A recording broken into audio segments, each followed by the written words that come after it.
여러분 안녕하십니까? 광주 MBC 뉴스투데이 시작합니다. 먼저 오늘의 주요 뉴스입니다. 전라남도와 전남 22개 시군이 출생수당을 지급하기로 했습니다. 2024년 이후 전남 출생하면 누구나 18년 동안 매월 20만 원을 받게 됩니다. 신당 창당을 선언하고 광주를 찾은 조국 전 법무부 장관이 돌아갈 다리를 불살랐다며 의지를 드러냈습니다. 지역민들이 얼마나 지지를 보낼지는 알 수 없습니다. 광주 북구의회가 4월 말 해외 연수를 가기 위해 본연의 업무 일정을 조정해 논란입니다. 광주 지역에는 소규모 노후주택들이 많은데 방치돼 있어 각종 사고 위험이 높습니다. 관련 실태와 대책을 기획 보도합니다. 전남 지역의 출생아 수는 매년 급감하고 있습니다. 전라남도와 전남 22개 시군이 출생아 수를 늘리고 양육 부담을 덜어주기 위해 출생수당을 지급하기로 했는데요. 2024년 이후 전남 출생아는 18년 동안 매월 20만 원을 받게 됩니다. 박종호 기자가 취재했습니다. 오는 6월 둘째 출산을 앞두고 있는 36살 주보름 씨. 5살인 첫째 아이를 키우는데도 많은 돈이 들어가는데 둘째까지 나오면 양육비 부담이 커질 수밖에 없어 벌써부터 걱정입니다. 이제 처음에는 쉬울 줄 알고 저희 부부도 아이 하나 정도면 괜찮다 싶어가지고 이렇게 낳은 건데 가면 갈수록 돈이 많이 들더라고요. 이제 기저귀 값이나 분유값이나 이제 이 같은 양육비 부담에 출생아 수는 계속 줄고 있습니다. 지난 2013년 전남 출생아 수는 15,000여 명에 달했지만 10년 만에 절반 가까이 급감했습니다. 출생아 수를 늘리고 양육 부담을 낮추기 위해 전라남도와 22개 시군이 함께 노력하기로 했습니다. 소득 조건 없이 2024년 이후 전남 출생하면 누구나 0세부터 17세까지 18년 동안 매월 20만 원을 지원받게 됩니다. 전라남도가 10만 원, 각 시군이 10만 원을 부담하는 구조입니다. 도 출생수당과 시군 출생수당을 동시에 받게 될 경우 18년간 한 명당 총 4,320만 원을 지원받게 됩니다. 여기에 국가지원금까지 포함하면 전남에서 태어나는 아이는 최대 1억 1,520만 원을 받을 수 있습니다. 지금이 가장 중요한 골든타임이 아니겠느냐 이렇게 생각하고 전라남도 재정 상황이 굉장히 어렵습니다만은 다른 부분의 예산을 줄여서라도 이렇게 해야 되겠다 하는 생각을 하게 되었습니다. 전라남도는 사회보장제도 등 사전 행정 절차 진행과 예산 확보를 통해 이르면 오는 8월부터 이 제도를 시행할 계획입니다. MBC 뉴스 박종호입니다. 하늘빛이 흐립니다. 종일 대체로 흐린 날씨가 예상됩니다. 오늘 오후까지 광주와 전남을 중심으로 5mm 안팎의 약한 비가 지나겠고요. 기온이 낮은 높은 산지를 중심으로는 눈발이 날릴 가능성도 있겠습니다. 안개가 짙어서 시야도 답답한 상태입니다. 여수의 가시거리 90m까지 좁혀져 있고요. 한평도 300m, 순천도 200m 안팎 보이고 있습니다. 안전운전 하셔야겠습니다. 종일 바람이 강하게 불 것으로 보입니다. 서해안 지역을 중심으로 강풍 예비 특보가 발표된 가운데 시속 70km에 달하는 매우 강한 바람이 예상되고요. 그 밖에 광주와 전남 내륙을 중심으로도 시속 55km 안팎의 강풍이 불겠습니다. 기온은 어제보다 크게 내림세를 보이겠습니다. 아침 기온은 10도 안팎으로 어제와 비슷한 수준인데요. 한낮 기온도 지금과 비슷한 수준에 머물면서 어제보다 무려 7, 8도가량 낮은 기온 예상됩니다. 날씨 정보였습니다. 신당 창당을 선언한 조국 전 법무부 장관이 어제 광주 전남을 찾았습니다. 돌아갈 다리를 불살랐다며 배수의 진을 친 조 전 장관이 총선에서 얼마나 의미 있는 성과를 낼지는 아직 알 수 없습니다. 보도에 김영창 기자입니다.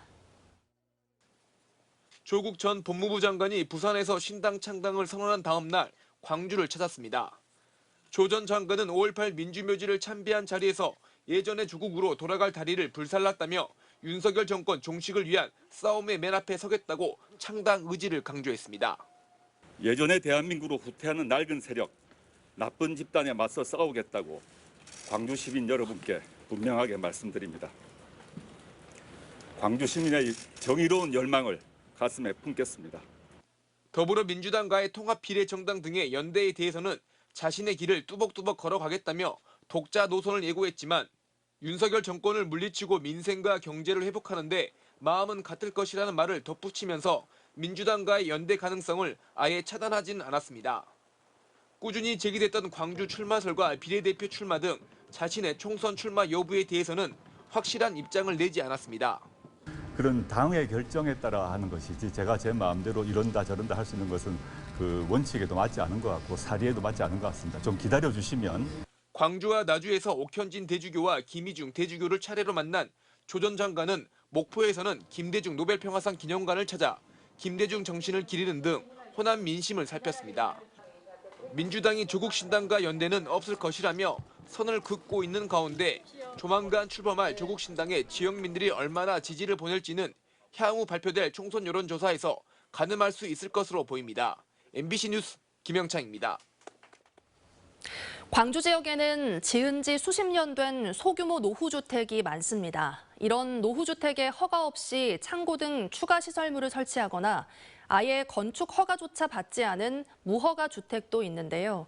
각종 사고 위험이 더 높아 인명피해가 우려됩니다. 위험한 노후주택 실태를 세 차례 걸쳐 기획 보도합니다. 보도에 김초롱 기자입니다. 지난 5일 광주 서구의 한 주택에서 지붕 한 귀퉁이가 무너져 내리는 일이 발생했습니다. 처마 끝에 난간처럼 구조물을 만들었는데 벽돌과 철근 등 내부 자재가 부식된 겁니다. 이제 한 50년 전에 시공되다 보니까 지금처럼 어떤 안전 규정이 많이 강화되지는 않았을 거라고 판단됩니다. 이곳이 바로 주택 일부가 무너진 곳입니다. 문제는 또 있습니다. 이 아래에 만들어진 다용도실입니다. 원래라면 비어 있어야 할 곳인데 무허가로 기존 벽 위에 천장을 붙여 가로 약 1m, 세로 약 10m의 공간을 만든 겁니다. 붕괴된 잔해물이 그 위로 떨어져 무게를 이기지 못한 천장은 동그랗게 휘어졌습니다. 추가 붕괴 위험이 있던 만큼 누군가 그 안에 있었다면 큰 사고로 이어질 뻔했습니다. 지난해 7월 남구에서는 노후주택 지붕이 폭삭 무너져 내린 사고가 발생했습니다. 알고 보니 건축 허가를 받지 않은, 즉 제대로 지어진 것인지 알 수 없는 무허가 노후주택이었습니다. 광주시가 파악한 무허가 주택은 1,100여 채. 주택 주변 여유 공간이 없으면 화재 등 위급 상황 시 대응이 어렵고 까다로운 허가 절차를 피해 건축했기에 안전 문제가 생길 수도 있습니다. 그렇죠. 안전 문제죠. 뭐가라도 어떤 기둥이라든지 보호 같은 걸 손댈 수 있잖아요. 요즘 건축하신 분들이 비전문가들도 많이 하거든요. 사유재산이기에 집주인에게 우선적인 책임이 있다지만 소규모 노후주택의 경우 주인이 경제적 능력이 없거나 노인층인 경우가 적지 않은 현실. 집을 잘 관리하거나 무허가 건축물을 철거할 여력이 안 되기에 이들은 특히 폭우나 태풍 등 재난에 더 취약할 수밖에 없습니다. MBC 뉴스 김초롱입니다. 공직선거법 위반 혐의로 항소심에서 당선 무효형을 선고받고 상고한 강종만 영광군수가 사건 고발인을 위증죄로 검찰에 고소했습니다.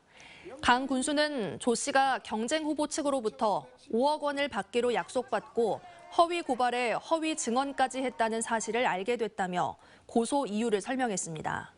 한편 강 군수는 지난 2022년 지역 언론사 기자 조 씨에게 도움을 요청하며 현금 100만 원을 제공한 혐의로 기소돼 1, 2심에서 벌금 200만 원의 당선 무효형을 선고받고 현재 대법원에 상고한 상태입니다. 갓 출산한 신생아를 살해 유기한 혐의로 재판에 넘겨진 30대 친모에게 실형이 선고됐습니다. 광주지법 형사 11부 고상영 판사는 지난 2017년 출산 하루 만에 길가 의자에서 신생아를 살해한 혐의로 기소된 37살 박모 씨에게 징역 5년을 선고했습니다. 재판장은 태어난 지 얼마 안 돼 범행에 취약한 피해자를 살해한 점과 출산 육아에 대한 두려움 속에 걱정과 부담을 홀로 감당하다 범행한 점 등을 고려해 형을 결정했다고 설명했습니다. 출입국 관리사무소 단속을 피해 달아나던 중 쓰러진 불법 체류 외국인이 치료를 받다 끝내 숨졌습니다. 광주 남부경찰서에 따르면 지난달 26일 오후 1시쯤 광산구 평동의 한 길거리에서 불법 체류자 신분 20대 태국인이 광주 출입국 외국인 사무소 직원들의 단속을 피해 달아나다 심정지로 쓰러졌고 병원으로 옮겨진 지 15일 만에 숨졌습니다.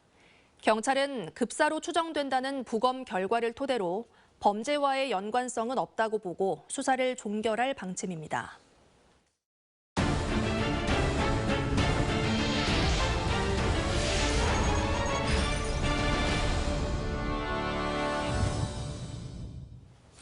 광주의 한 구의회 의원들이 자신들의 해외 연수 일정에 맞춰 구 업무 일정을 조정한 사실이 드러나 논란이 일고 있습니다. 예산을 심사하고 결산하는 건 구의회의 가장 중요한 업무인데 가도 그만, 안 가도 그만인 해외 연수 일정에 본연의 업무가 밀린 셈입니다. 비리 혐의로 제명이 권고된 동료 구의원에게 면죄부를 줬던 광주 북구의회 이야기입니다. 천홍희 기자가 집중 취재했습니다. 광주 북구의 한 해 예산 1조 원이 잘 쓰였는지 구의원들이 직접 확인하는 결산검사. 광주 북구의회의 결산검사 일정이 당초 공무원들이 예상했던 4월 말보다 열흘 가까이 앞당겨지게 됐습니다. 발등에 불이 떨어진 북구 공무원들 사이에서는 결산검사를 준비할 시간이 부족하다는 불만이 터져 나옵니다.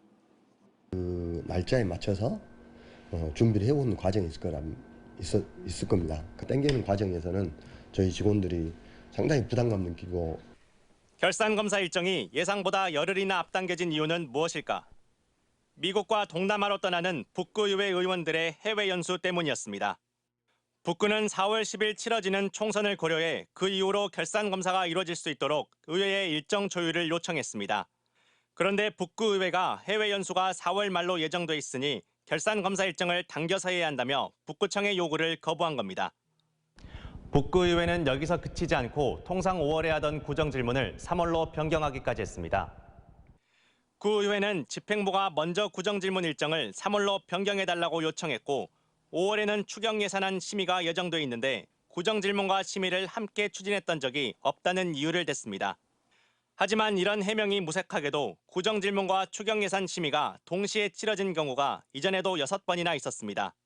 같은 의회에서도 부끄럽다는 말이 나옵니다. 주민들을 대신해서 저희가 검사를 하는 건데 그렇게 중요한 일정을 총선 기간 딱 한복판에 잡아놓고 이게 정말 잘할 수 있을까? 전 너무 걱정이 되고요. 도대체 해외 연수가 무엇이길래 구정질문 일정과 결산검사 일정까지 바꿔서 갈 정도로 대단한 것일까요? 구의회가 그렇게 악착같이 가려고 하는 해외 연수. 정작 무슨 목적으로 어떤 내용으로 갈 것인지는 아직까지도 정해지지 않았습니다. 김영수 북구의회 의장은 결산검사와 구정질문 일정을 앞당겨도 업무엔 무리가 없을 것으로 판단했고 결산검사가 해외 연수보다 중요하다고 보기 어렵다며 취재가 시작된 이후에도 아랑곳하지 않고 해외 연수를 강행할 뜻을 밝혔습니다. 모든 의정 활동은 구정 질문이 됐든 국외 공무가 됐든 결산 감사가 됐든 동일한 의정 활동으로서 열심히 하는 것이지 연중 일정에 맞춰서 차질없게 진행해 나가려고 합니다. 북구의회는 지난해 10월 비리 혐의로 벌금형을 받은 기대석 구의원에 대해 의원직 제명 권고를 받고서도 의원직을 유지할 수 있는 면죄부 징계를 강행해 지역사회의 비난을 산 바 있습니다. 4월 말 가겠다는 해외 연수를 진짜로 갈 것인지 또 간다면 어떤 내용으로 진행할지 지켜볼 일입니다. MBC 뉴스 천홍입니다. 지은 지 105년 된 광양읍내 남부 연습림 관사는 건축 당시 원형을 그대로 간직하고 있는 일본식 주택입니다.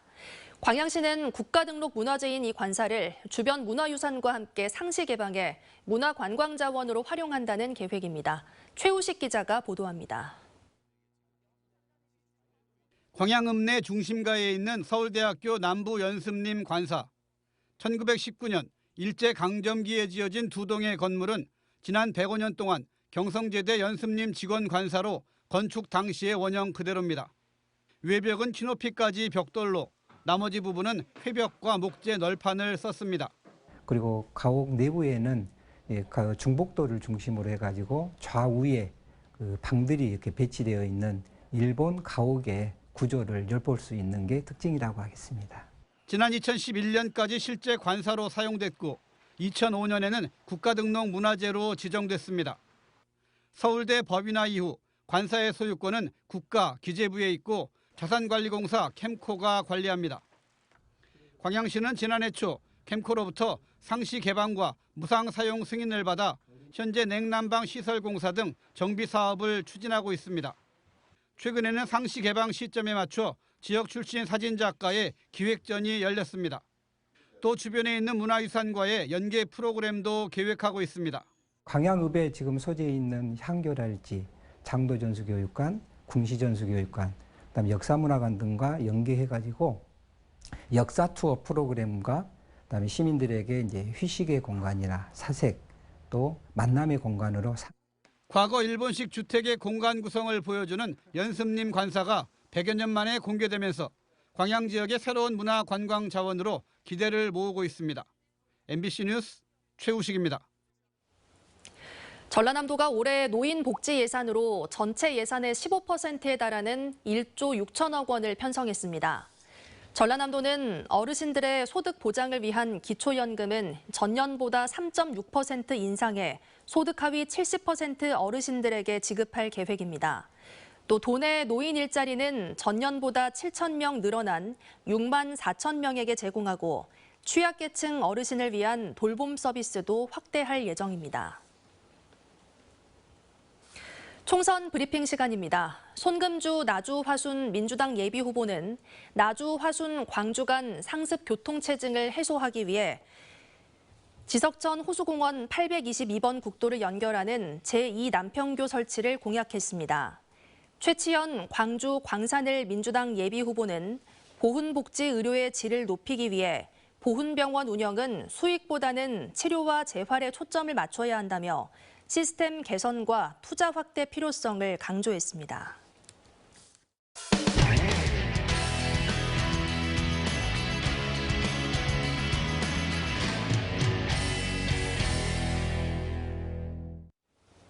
우주항공청이 설립되는 경남 사천에는 국내 민간 최초 우주센터가 자리 잡고 있습니다. 한국항공우주산업 내에 위치해 있는데요. 이곳에선 누리호에 탑재할 차세대 중형 위성과 군 정찰 위성뿐만 아니라 위성을 우주에 진입시킬 때 필요한 발사체를 100여 개 기업이 협력해서 만들고 있습니다. MBC 경남 김영민 기자가 위성과 발사체 제작 현장을 동행 취재했습니다. 무진보 복장을 갈아입고 우주센터 청정실로 들어가자 엄청난 규모의 체계 조립실이 눈앞에 펼쳐집니다. 먼저 눈에 띈 건 3m 높이의 차세대 중형위성 2호기. 개발이 완료된 2호기에는 태양 전지판과 전제 광학 카메라를 탑재해 500km 상공에서 0.5m 크기의 물체까지 관찰할 수 있습니다.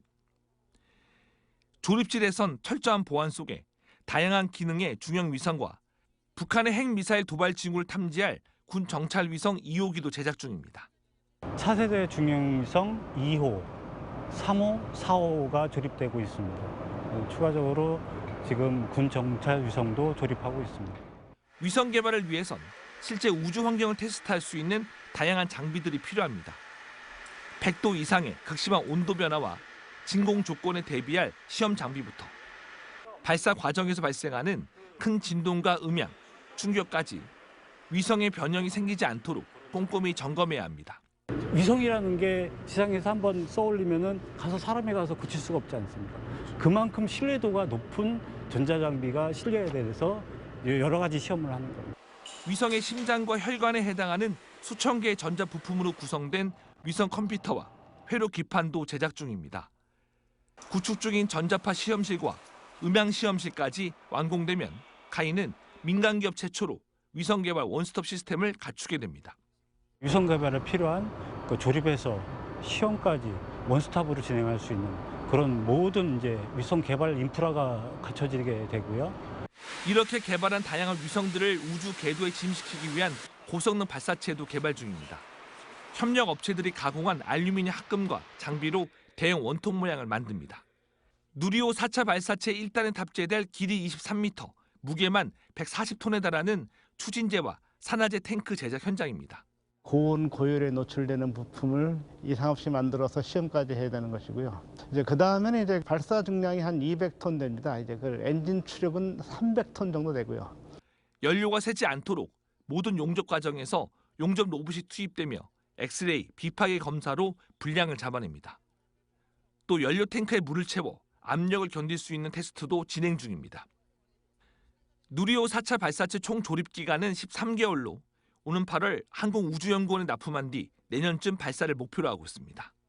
2017년부터 2022년까지 우리나라 항공산업은 그 사이에 코로나가 있었음에도 불구하고 8% 연평균, 그리고 우주산업은 연평균 12%가량 성장을 해왔습니다. 아마 2023년 기준으로는 국내 총생산이 10조 원에 가까이 되지 않을까 그렇게 기대를 하고 있는데요.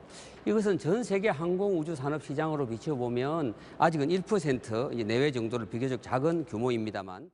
개발 후발주자인 우리나라의 세계 5대 우주강국 도약을 위한 목표는 세계 시장 점유율 10%, 420조 원 달성.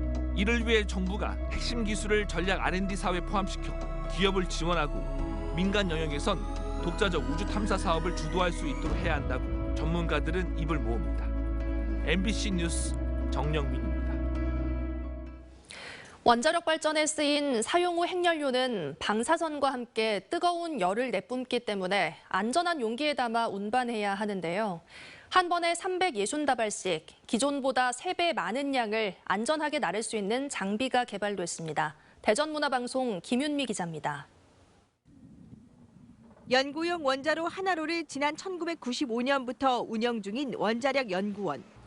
원자로에서 쓴 폐연료봉 등 사용 후 핵연료는 물론 연구를 위해 원전에서 반입한 1,600여 봉, 12다발도 수조에 보관 중입니다. 마땅히 처분할 곳이 국내에 없기 때문인데 전국의 원전이 모두 같은 상황입니다. 정부가 계획 중인 중간 저장 시설과 처분장이 건설되면 운반해 지하 깊숙이 묻어야 합니다.